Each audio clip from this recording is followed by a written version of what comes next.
Here we go for episode 3 of On the Virtual Track with James Parfitt and special guest Cris Guy. Good evening, ladies and gentlemen, and welcome back to episode 3 of On the Virtual Track. I'm James Parfitt, and today I am going to be joined, now this is new for me, being that I've been at this 4 years, that we've actually come across somebody I have no idea about whatsoever. So you want to stay tuned for this one, because this is going to be a fact-finding mission for me as much as it is for you at home. But let's bring him in. Mr. Cris Guy is going to come along and have some fun with us for this next 45 minutes to an hour. Cris, welcome in, bud. Thank you very much, and hello. How are you, dude? Yeah, I'm all right, thank you. It's been all right. It's been quite a nice day. Sun's been out today, which is always good. Yeah, what have you been up to? Anything exciting? Just really going over last night's race and I do streaming stuff as well, for different games. So I've been kind of going over that as well. All right, let's get into it then. iRacing. Where do we start, dude? Like, what's the history? I started not even a year ago. Last May was I bought what was it? It was meant to be a Thrustmaster T248 off eBay, and it turned up and everything was absolutely fine, only it was on a T128 base. So half of it didn't work. Oh, okay. Which I then sent back, but by then I'd already got kind of addicted. I was doing like Euro Truck, and did Assetto Corsa, and I kept looking at iRacing, and I was like, I've got to do it. So I sent it back and then bought a Camus wheel. And started doing iRacing with that. Why iRacing? Out of everything you got, AC Evo, everything else. Why iRacing? I think it's the realism of the driving, not so much how it looks. I mean, they all look like a game, but it's upsetting everybody at home calling it a game. I know. Well, they look like a game. It is a simulator, but they do look like a game. Nah, dude, they're games, aren't they? It'll be a debate that will go on for ages, that one. Anyway, carry on. Yeah. So I kind of I like the realism. The only thing I think I would add would be something that RF2 has, which is flat spots in the tyres. Yeah, the vibrating. But iRacing in general, I think it's better. I think it's going to have a little bit of competition now with LMU. I think that's potentially going to throw a spanner in the works for iRacing. But I love it. I love the competition. I love how it puts you in with people of a similar I rating to you, which is a double-edged sword. I mean, I had 2 days of really bad racing, with people just ploughing into me, me going off track a lot, and my I rating dropped right down. And now I'm really, really struggling to bring it back up where I can actually get into decent races, because it's like being back in the rookies now. Yeah, I think for me, when it gets that low, I just stay at the back. You sit there and say it's a double-edged sword, and it is, because you can't get IR without getting broken SR, and you can't get good SR without breaking your IR. There's never ever two that go together. I've seen people with 6K, 6.5K, 7K I rating, but they're on a B license, because you just can't balance one without the other. You break one. It's always the way. But I think that's the thing. When it gets low, dude, sit at the back. Pit lane, see you later, go crash. Or do Nords, look for Nords. That's a great SR builder. Nordschleife, don't matter what the car is, sit at the back and wait for it to go down the road 30 seconds and crash, that's about it. And then you just weave through, you know what I mean? But where did it all begin? Because, you're up the echelons of age group. I had Gene last week, who was 25 or 26. I had Al, who's, he was old. I can't think of how old he was. You know what I mean? You're up there. Why now? Because what was it back in your day? Nintendo, Super Nintendo, Sega, Oh yeah, I started with that and all that as well. But why now? Why at this age? It's a challenge. It's something. I think it's something to try and keep my mind fresh. Okay. something that makes you think, something that makes you concentrate. Which, as you get older, it's something that starts to slip. You know, Dude, it's I like walk downstairs now and forget why the hell I've even gone there. You know what I mean? that's the thing, isn't it? But it's like I'll get up in the morning and I'll play card games like solitaire and free cell and things like that, just to Yeah. kickstart the brain for the day. And then I thought racing it's something to keep me focused and keep me moving, keep my brain moving. You know? Mm. I think that's the thing. I think, I've come across people like Sir Alan Toon, who's like 71. You know what I mean? And Yeah. he sits at the back, he loves it, he just drives around and has great fun with his friends. I think that's the thing. How did league racing come about? Because, as I said, I've been at this 4 years, never seen you before in my life, never come across you before in my life. How did you all of a sudden decide to get into league racing? Well, the other game that I play is a survival game called DayZ, Oh, yeah. and one of the people that I run with on there runs the British Virtual Touring Car Championships Hmm. over on RF2, and myself and Maurice, who races with us as well. Who's that Uh, over at RF2? that would be John. Surname? Oh God, hang on, he's going to kill me for this. What, you've Woodbridge, forgotten his. his surname. Yeah, well, I only ever call him John. Oh, okay. I don't Yeah, know. but he runs British Virtual Touring Car Championships Oh, over yeah. there, They got and the we new did. BTC cars, didn't they? Yeah, Modded versions of them. yeah. We did. He did a British Virtual Porsche Championship as Yeah. well, and we raced in that, which was good. But we found, or I found in particular, that the drivers over there were very, very, very serious about it because they do all the touring cars, and it's a really, really Mm. massive thing to them. So having a newbie in there, it didn't seem to sit so well. And then I came across yours from watching Kez, Yep. Sim Racing Kez. And he put it up on his Discord if you want to get involved in a league, to join your Discord, which I did. I figured I'll give it a bash, see what you guys are like. Mm. And you're the polar opposite. In from my experience, you guys are very friendly, very welcoming, very helpful. Yeah. And that's what I was looking for. Is kind of just trying to find somewhere to belong in a way. Yeah. I think that's the thing. Now, obviously, I'm not very helpful when it comes to driving. Chris, I have an opinion and I talk a lot and I tell you what you should have done on the broadcast, but it don't mean I actually probably would have done it myself. You know what I mean? I probably Yeah, would have ended yeah, up in the gravel trap. But that's the thing. There's drivers in there, that will sit back and help and reach out if you need to and, talk and whatever else you wanted to have a chat about. But that's the thing with league racing. As you said, you either get the RF2 serious BTCC touring car drivers, or you get this relaxed atmosphere where you're all in it for fun. Al and his triple bypass, they're in it for a joke. Their group of mates have been together like 20 odd years or something, you know what I mean?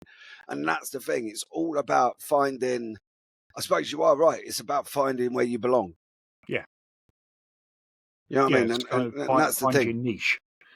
Yeah. So what do we think then in conjunction with this season? You're doing the SR8s, you're sitting there. We had Laguna last night. As you said, it didn't go great. But, No, look, it could have been worse, right? You could have been Paul Crabb. You could have won race one and then crashed out in race two. So it really did. It was a polar opposite for him. But it's about learning, though, isn't it? It's surely yeah, about learning and knowing what you're doing. yeah, yeah, exactly. I mean, I've been doing like you were saying earlier about sort of hanging out at the back, which Yeah. is what I was doing last week in D class, and I've now got enough to go up to C license.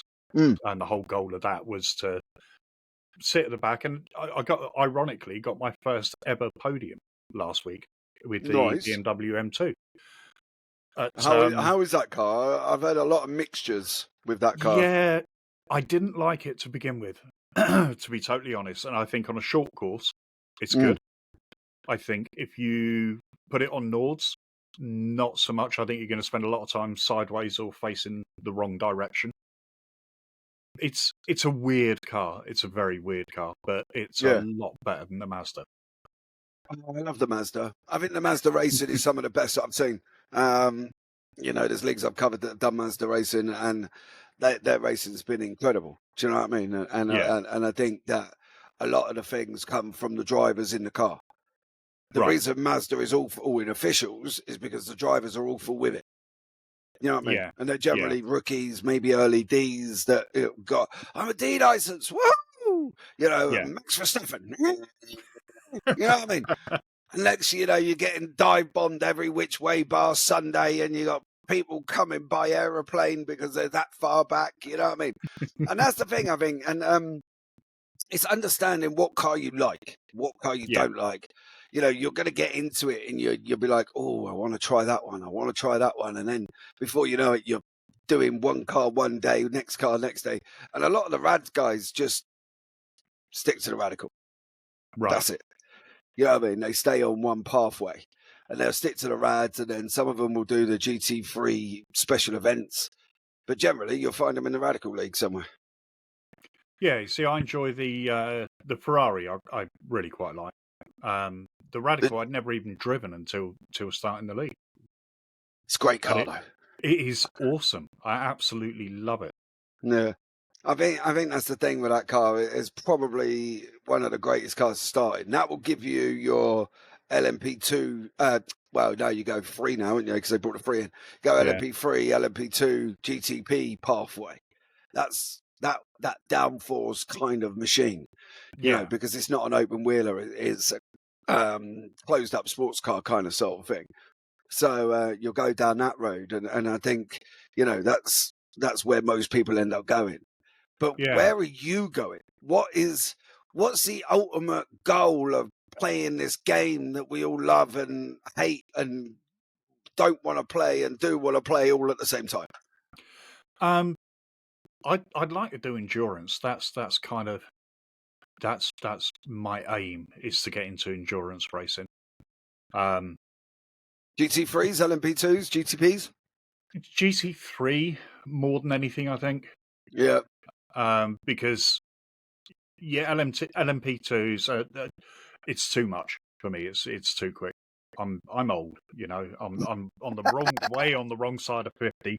Is that So the brain scenario, not just being able to keep up with what's going on? I think so. Yeah, I think my reactions are just that much slower now than they used to be. Yeah. And I've got to bear that in mind. I don't want to spend the rest of my life sitting at the back of the track. Always coming in the last 3 or 4. I can't do that. It's like I can't quit either. I can't quit. Once I start doing something, I've got to see it all the way through, regardless. I think for me, and I think for a lot of people who do something like radicals, it's improving. Yeah. I think once you improve, you then start reaping the benefits of what you're doing. Yeah. Do you know what I mean? And then it becomes more fun. As you say, you don't want to get crashed out. The problem is when you've got 22 cars hurtling into Andretti Hairpin at Laguna Seca, something's going to happen somewhere. Yeah. You know what I mean? I think that's the thing. It's just basically being able to control that area of it. You know what I mean? But I will say for endurance, I think it is a minimum of C. Well, I'll be C next week. Ooh. I've got the points. Oh, I just need week 13 out of the way. Mate, if you've got the points now, don't touch nothing this week. I'm not. No, I'm go staying and well out of it. come and do stupid things like sit down for me and having a chat with me for an hour, because otherwise it just goes right down the hill. And my computer's in the middle of doing this 27.5 gig update. I don't know what they've done, but they've clearly done something for iRacing to warrant that. Where though, if you look back at Cris Guy and where he all sort of started, can you remember your first driving game? First actual driving game was the original GT on the PS1. And I actually had a wheel for that as well. Did you?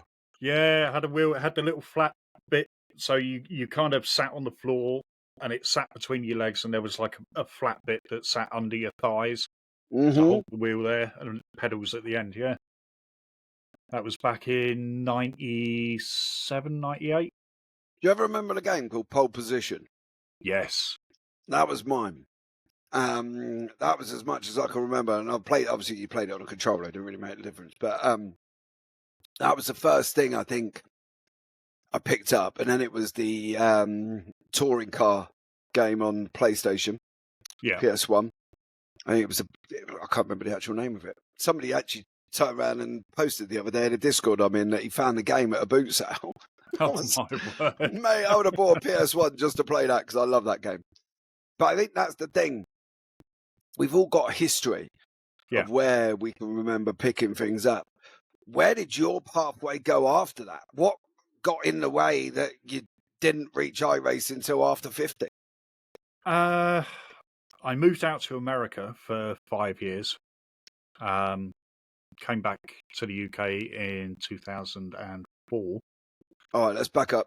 Back up. We're not gonna go past that. We're not gonna go past that bit. Right. I can't let you off. Obviously, being over my right shoulder is the Union Jack that the lovely Ryan Hyatt got sent me the other day as a surprise present. Why America, and what were you doing? I love it. I just absolutely love it out there. I went out there many, many years ago on a vacation, Mm-hmm. and I went to Virginia, Manassas, Virginia, oddly enough, and it's not a tourist place at all because I wanted to see the real America. Mm. And I was hooked from then on. And then I met a American chick and got together with her, went out there. That all kind of fell apart, and I came back to the UK. You got a free green card for 5 years. Yeah. Yeah. It wasn't Silver the golden lining. bit. Silver lining. I got a free green card now. So all of you struggling to go out there, just go and meet an American bird and get a ship of you over. All right. Yeah, right. So what did you do for work out there? What happened? What was the work wise? I'm actually a welder. I'm a certified welder. So Nice. I went out there and worked for a local company. So building stuff for bars, like speed rails for drinks and ice trays and that sort of thing. Enjoy it? Yeah, it was all right. It was all right. So why didn't you stay there? Why did you come back? Ill health on my mother's side. Okay. So it was a case of, I either stay there and miss that or come back. She's still going now, believe it or not. Don't you think, bugger, I should have stayed there now? Nah, no, I don't regret it at all. Not at all. No, I don't think you ever do with family, mate. I think there's some people that will sit back and go, oh, yeah, you know what I mean? You ain't got heart. But I think things like that, anything family occasional is always, you want to, be there and stuff like that. What did you do after 2004 then, mate? Because now we're sort of, in there. Actually, I do want to ask you a question. Where was the early years? Where was the grown-up town? The grown-up town, the Isle of Wight. I was born in Bermondsey, SE1, and we moved to the Isle of Wight in 75. How old were you? 75, I was 6.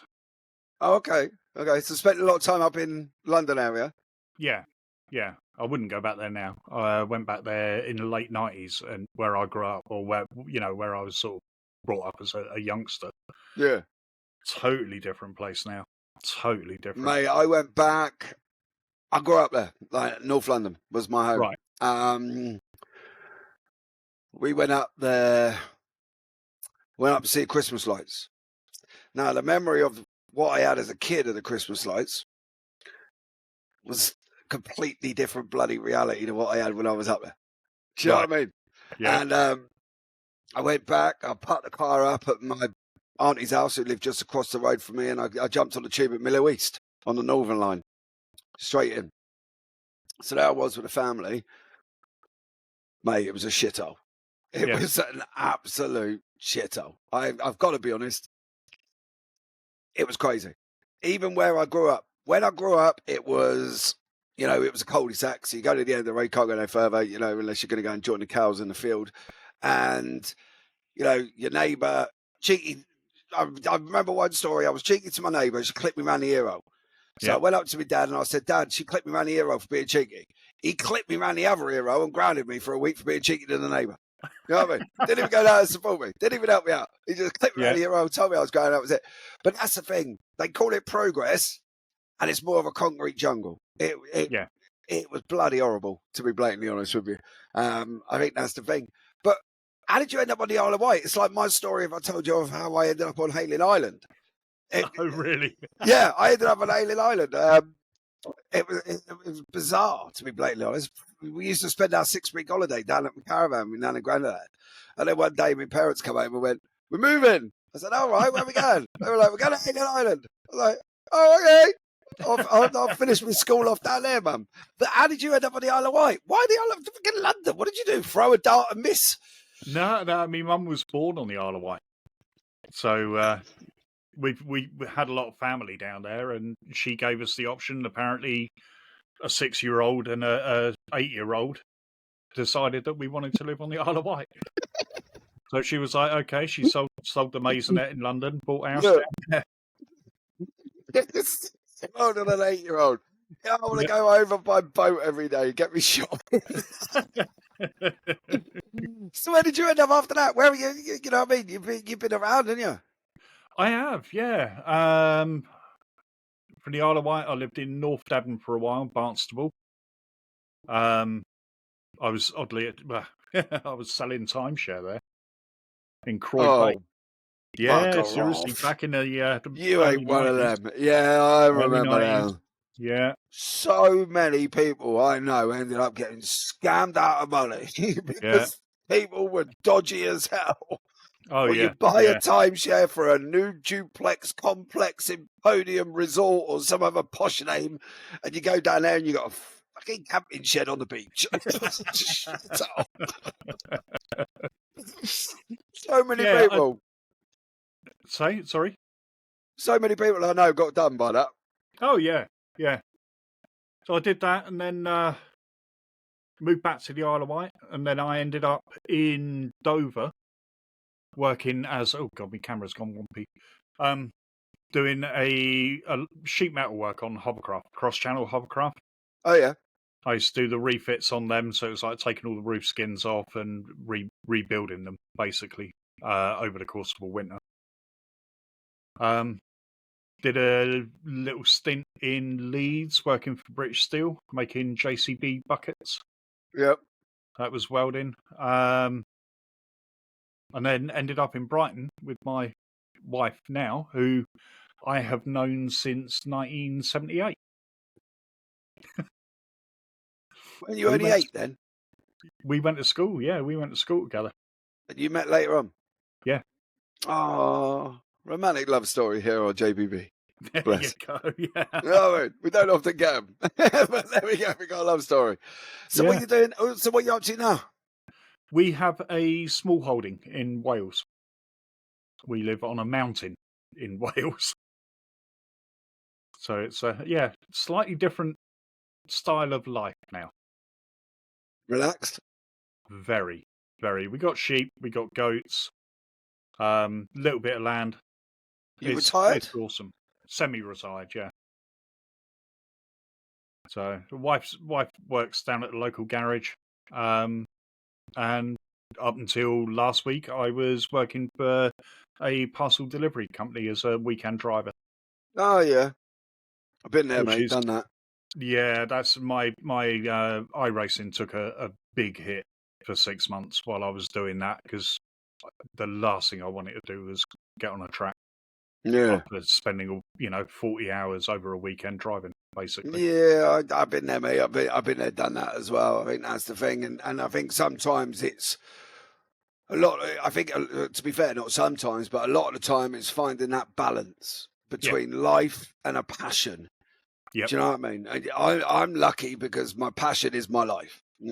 Commentary and that is my life, and that's what I managed to do for a living. I'm one of the fortunate ones because not everybody can do what I do. You can't do sometimes you can't do your ideal job because you can't get it, or because the money's absolutely rubbish. You know what I mean? And I think that's the thing. I think people now sometimes don't really quite get the balance in life. I think you've got to try and balance it, you know. And I've been one of them people. My wife will tell you over the last 4 years, there's times when she's been away on her own and, you know, grunt at me because I've booked something in, and you know, I've had it all, dude. I've had it all over this period of time. You know, balancing life, grandchildren, and everything else. It's all one of them things. Yeah. But where are you at now, though, with your life? Where would you sit back, and if you could explain your life now and give people that sort of insight into Cris Guy, where are you? Right now I'm where I've always wanted to be. I'm at my most happiest, most peaceful, most secure in myself. You know, I've got everything that I've always wanted out of life. I've got a wonderful missus. I've got amazing kids. A complete twat of a dog. I've seen that dog. I mean, the he's actually, lurcher. I think he's actually in your Yeah, thumbnail. yeah. I think it's coming through your banister. But how many kids you got? I've got 2 that are teenagers and 2 that are grown up. So 4 altogether. 4 altogether. Yeah. Yeah. People often get confused because you're like, I've got 4 kids, but you know, 2 are adults. So.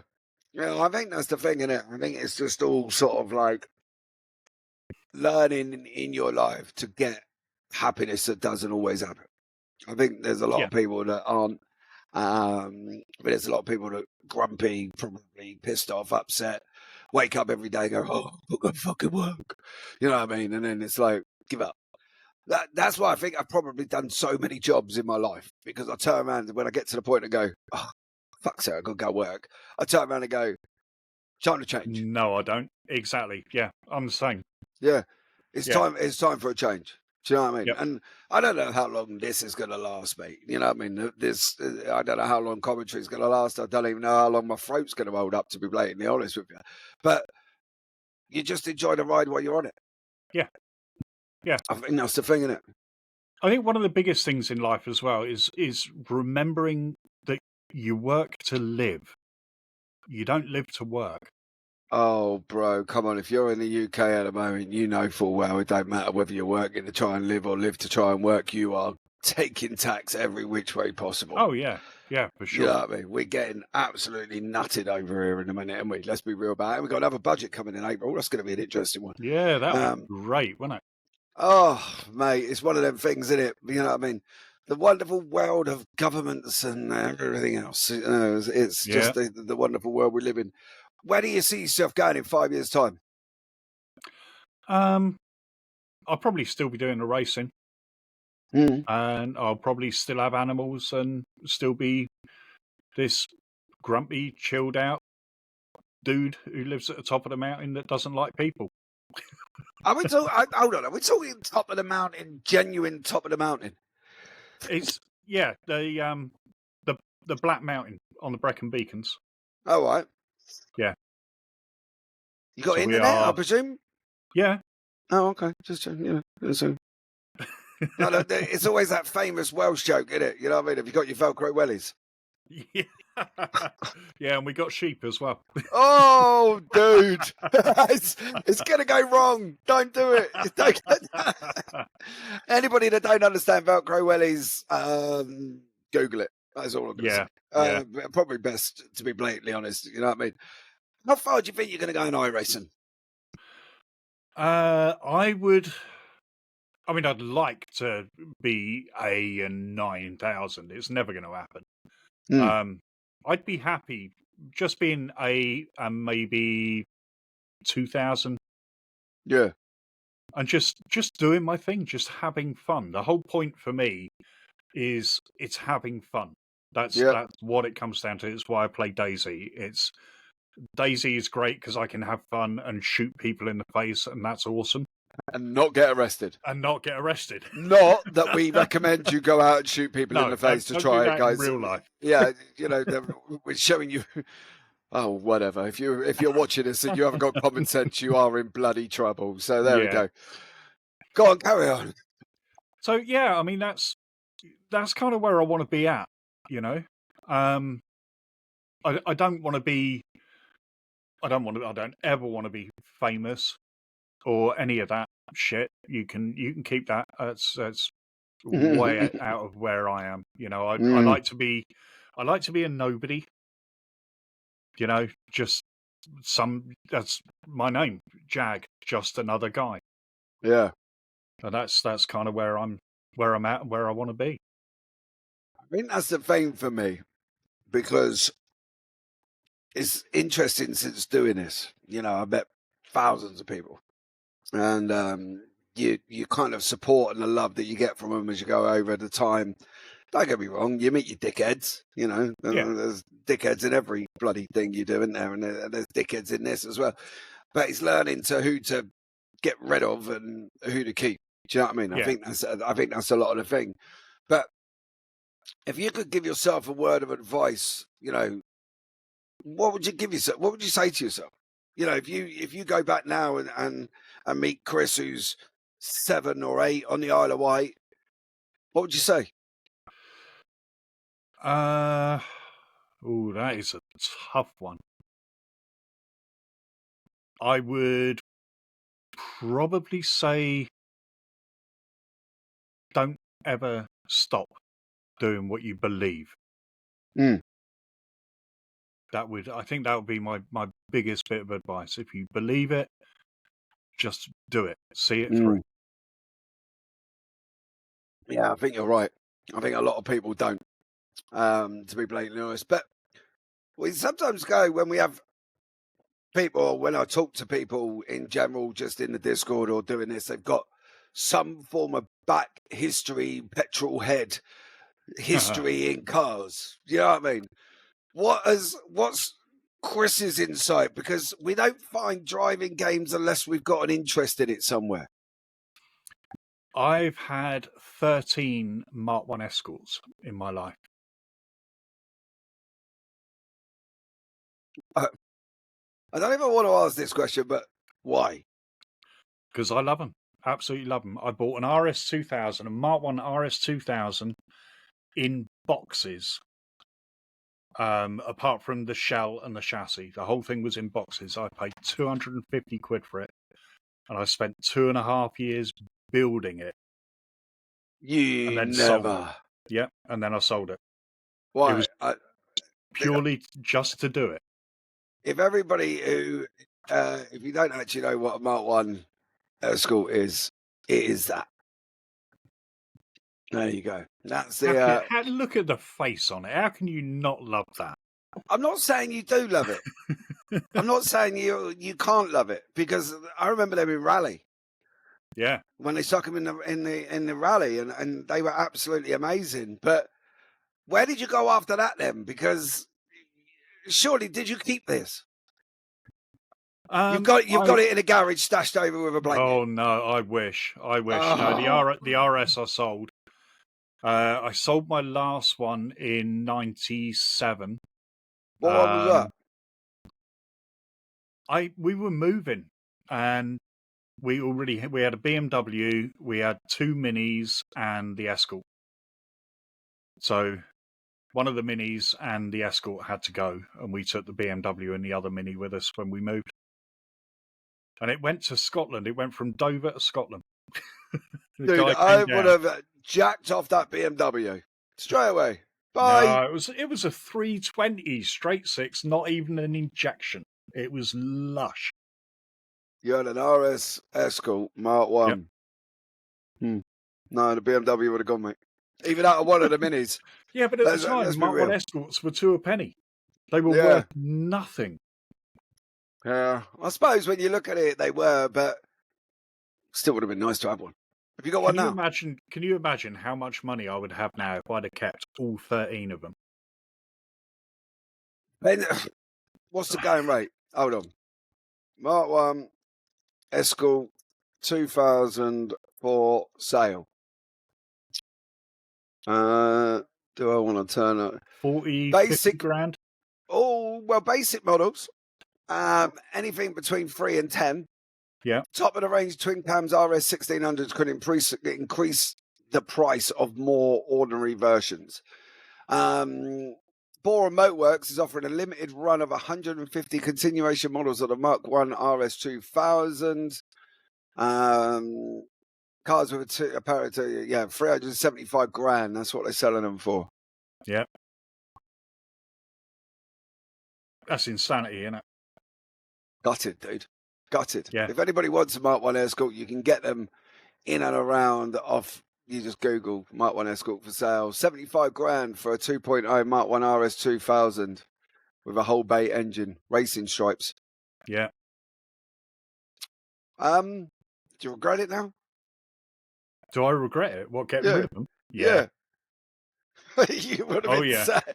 It would have been free money in the bank. Do you know, the irony is, on my eBay now, I'm watching an engine, a gearbox, a prop shaft, a rear axle, suspension, front legs, discs, calipers.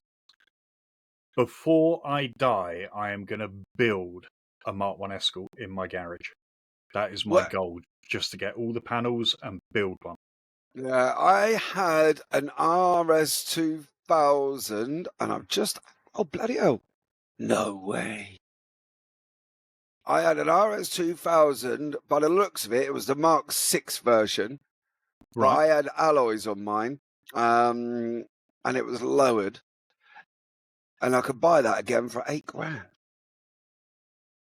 8 grand they got it up for. It's because it's front wheel drive. They're not worth anything. No, but to be fair, it was to me. And until somebody pulled out in front of me, and then it just, it all went wrong. Fuel cut off, went on and dumped everything, and that was the end of that. But you know, it was fun, innit? Where do you see what car you got now? Now we have a Vauxhall Frontera V6 petrol. Old one or new one? 2000. So that's the old shape, isn't it? Yes. I think. Well, Frontera B. So it's like the Mark II. Yeah, 2000. Because they went through different shapes, didn't they? They did, yeah. Because because you had the big version, and then they went to a different, longer version. Yeah, ours is the limited, 3.2 V6 limited. Oh, nice, big chunky thing, then. Yeah. What's the other thing? You haven't got just that though, have you? No, we've got a Hyundai shitbox, Tuscan.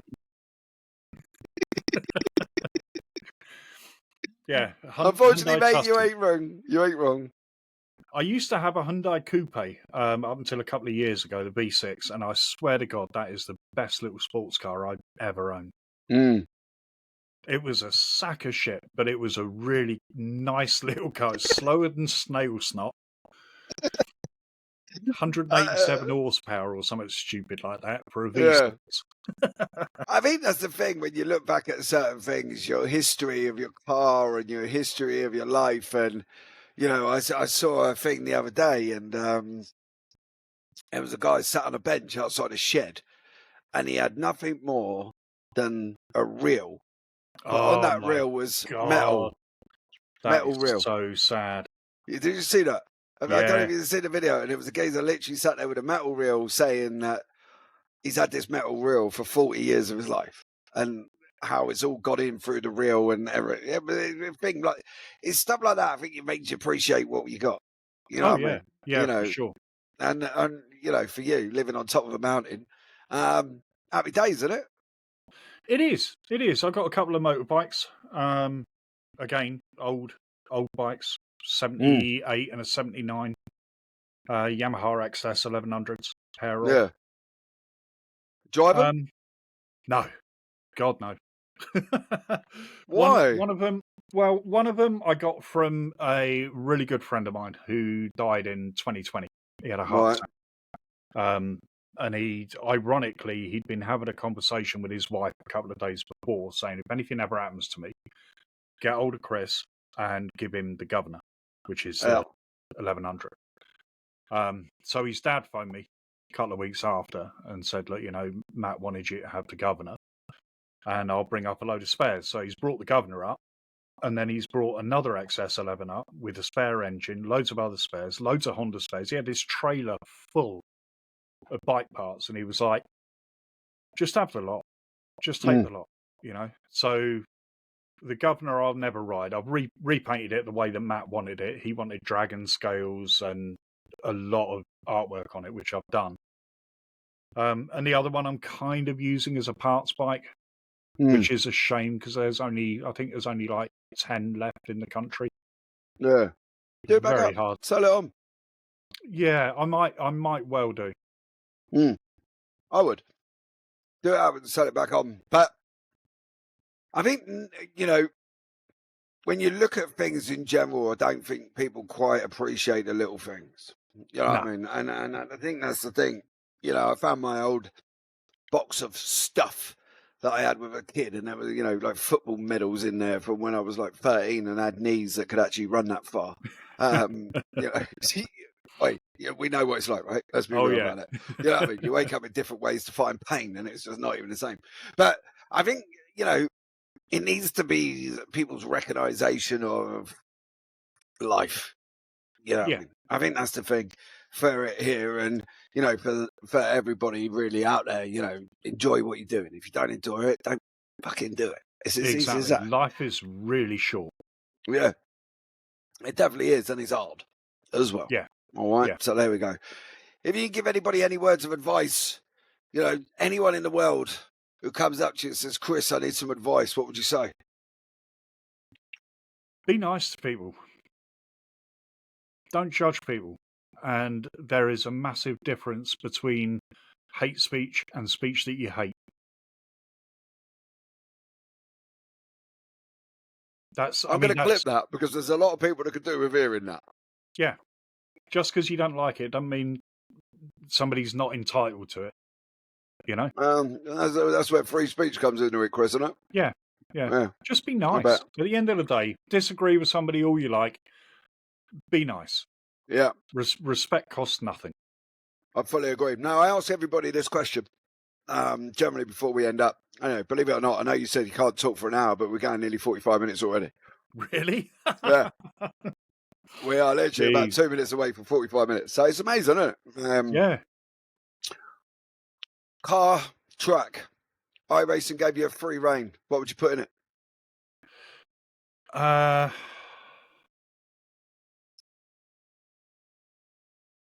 I would. God, that is a really, really difficult one. Scuderia from Gran Turismo on Pikes Peak. From Gran Turismo 1. Hold on, let me see if I can find it. The almost impossible to control car on Pikes Peak. Let me have a look. See if I can find an image before I go and scroll. All I've got is Ferraris. It was like a rally car. What was it called? Was it actually called the Scuderia? Scuderia, yeah. Yeah, it comes up. Which one you got? Is it the 43007? V6 Escudo. Pikes Peak Special 98. Oh, I ain't got that. What did you type in to get that? I typed in Scuderia Pikes Peak GT1. Oh, okay. Hold on then. It's the red one with a massive chin. Yes. Now, to all you people who don't know what it is, I will do my little wonderful screen share once again.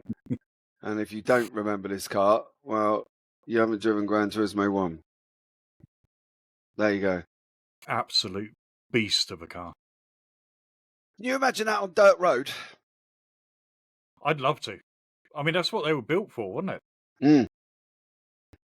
Question is, do you ever think you're going to get it there? No. I think the only way you could ever drive that anywhere would be on Gran Turismo or something like that. Shame, really, isn't it? It It was a is. nice car. Yeah. Completely bloody uncontrollable. Yep. And wanted to kill you as soon as you press. Well, I was on button at that point, so as soon as you press the controller button, Yeah. Just it. looking at it, it wants to kill you. Yeah, I agree. I've got to be honest. It definitely did wanted to kill me quite a lot of times. Do It's you know like what I mean? the old Ford RS 500. You seen one of them? Now that's a scary car. I mean, there's some really scary cars out there, but it's finding what they are. Yeah. It's knowing that you've probably come across them. The old Sierra. Yeah. Yeah, The RS 500. my granddad had one of these. Now, if you haven't seen this either, my granddad had one of these, and I always said to him I wanted it off him when he come to sell it. That one there, black one. Yeah. Let's see if we can go. There we go. And I said I wanted it off him. He sold that car at the time for £795. Oh my God. It's now £150,000. Yeah. It is insane. I wonder if you got one of the engine bay. Is there a photo of the engine bay? There's got to be, isn't there? Oh my God, come on. Speed. Go faster. Oh, I'm in the car. Oh, is that the original? Yeah. It's the original Recaro seats, yeah. Roll tops. Mind you, my granddad, when he had one of these, was about 65. There you go. That was the engine bay as well. He was about 65 at the time. That was a long old time ago. You can have all the Americans looking at that going, it's only got 4 cylinders. Where's the rest of the engine? Oh, ain't even. The thing is, you don't even want to sit back and think about the fun you could have in that car. They are insanity. Yeah, it was immense type of fun on that one, and I think that's the thing for a lot of people on there. Where's your iRacing journey continuing after this then? Because you've still got obviously the SR8s. What else you doing throughout the week? Well, I'm not going to do anything this week. I've got to keep me safety right. I'm going to do LMU this week. Fair play. But next week, a big part of me wants to do the Porsche Cup because it's full of complete lunatics. Yeah, and I just think it would be a lot of fun. And I want to get on Ringmeister as well. Best way to get your I rating up. And your it SR. looks good. It looks good. I saw Dave Cam did the Radical on Ringmeister. That was interesting. Watching him do it because he don't race that sort of car, and it was interesting watching him do it. It looked like a lot of fun. Yeah, great car track combo. That one, mate, as well. You know what I mean? Well, 47 minutes, Chris. Wow, that's unreal. Amazing, isn't it? Yeah. You know what I mean? From somebody who said, I don't know if I'm going to be interested enough for 40 minutes or an hour, James. And here we are, 48 minutes later, still chatting utter rubbish about things that we enjoy. You know what I mean? Absolutely amazing on that one. But I think we're going to wrap this one up, guys, as well. Chris, dude, it's been a pleasure to get to know you. It's been absolutely amazing having you along. Mine, mate. Absolutely brilliant. So I said I'd look after you, so it weren't too bad. Yeah, thank you very much. Being nice on that one. But that's it. That's going to wrap it up here for episode 3 of On the Virtual Track. Now, my brain has gone to sieve because I can't remember who the blinking Nora I have got next week, partly due to the fact there is a lot of them. I probably should have brought a calendar up. James, you are rubbish. Right, we're going to go tackle Scar Pope next week, who is an RF2 driver. I've known Scar for a while. If you have a look at his photo, well, he looks like a 1970s rocker. Let's just put it that way. It's going to be an interesting one here, guys. So don't forget, if you want to get yourself involved, drop down into the description below. All the links are there, forms there, fill it out, sign it up, pick it up, and I'll get you into the Discord ready to go. You will have to join on a waiting list. There's 67 people in front of you. So we're working our way through, and we're only on episode 3, 64 to go. What more could you ask for? All right, guys, that's going to be the end of it. Take care, much love, and have a good one.